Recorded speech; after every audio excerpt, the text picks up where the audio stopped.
উনি আমাদের এলাকার চেয়ারম্যান সাহেব, জনপ্রতিনিধি জনাব আলহাজ মাহফুজ সাহেব, আমার আব্বার খুব ঘনিষ্ঠ বন্ধু মানুষ। বসা। হুজুর হন এলাকার মাদ্রাসার প্রিন্সিপাল সাহেব, পার্শ্ববর্তী, আলহামদুলিল্লাহ। তো ভাইরা, আমি যেটা বলছিলাম, আল্লাহ রাব্বুল আলামিনের কাছে কিয়ামতের ময়দানে আমাদের যে বিষয়টি উপকারে আসবে সেটা হলো আমাদের পরিচ্ছন্ন অন্তর, যে অন্তরের ভিতরে কোনো হিংসা নাই, বিদ্বেষ নাই, শত্রুতা নাই। আজ মুসলমানদের মধ্যে অন্তরগুলো আমাদের পচে গেছে ভাই।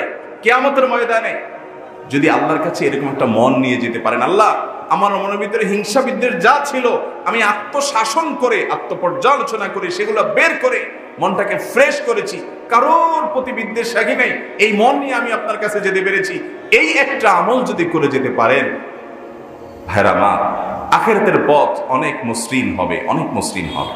তো আমি বলছিলাম, অনেক পাপকে আমরা পাপ জানি, অনেক অপরাধকে অপরাধ জানি, কিন্তু কিছু গুনাহ আছে যেগুলোকে গুনাহ হিসেবে আমরা জানি না। আপনি আমল করবেন কোত্থেকে, আগে তো জানতে হবে। এই জন্য কারোর প্রতি অন্তরে হিংসা হচ্ছে কিনা, কারোর উন্নতি দেখার পরে অন্তরে চিন করে জ্বলে কিনা খেয়াল করবেন। আমাদের এরকম হয়নি মাঝে মধ্যে?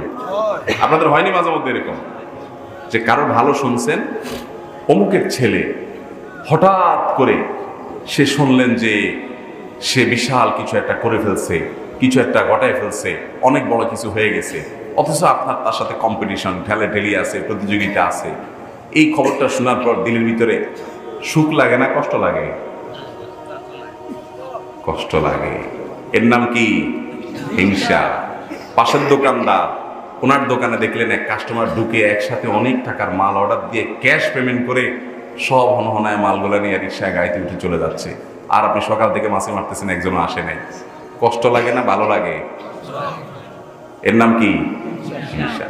আর মুসলমান হলে বলবে, আল্লাহ তাআলা আমার ভাইকে রিজিক দিছে, আল্লাহ আপনি আরো দেন, আমার ভাইকে আরো রিজিক দেন, আমি তো আপনার বান্দা, আল্লাহ আমাকে আপনি দিয়েন।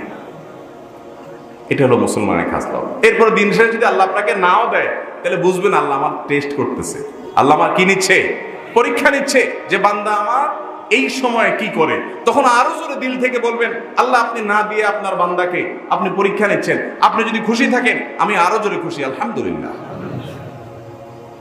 চেষ্টা করবো না ইনশাআল্লাহ? ইনশাআল্লাহ। লা তাহাসাদু, তোমরা একে অন্যের প্রতি হিংসা করবে না। ওয়ালা তাবাগাদু, একে অন্যের প্রতি বিদ্বেষ পোষণ করবে না, শত্রুতা পোষণ করবে না। ওয়ালা তানাজাসু, ওয়ালা তানাজাসু, তোমরা কারোর প্রতি কারোর নাজাস করবে না,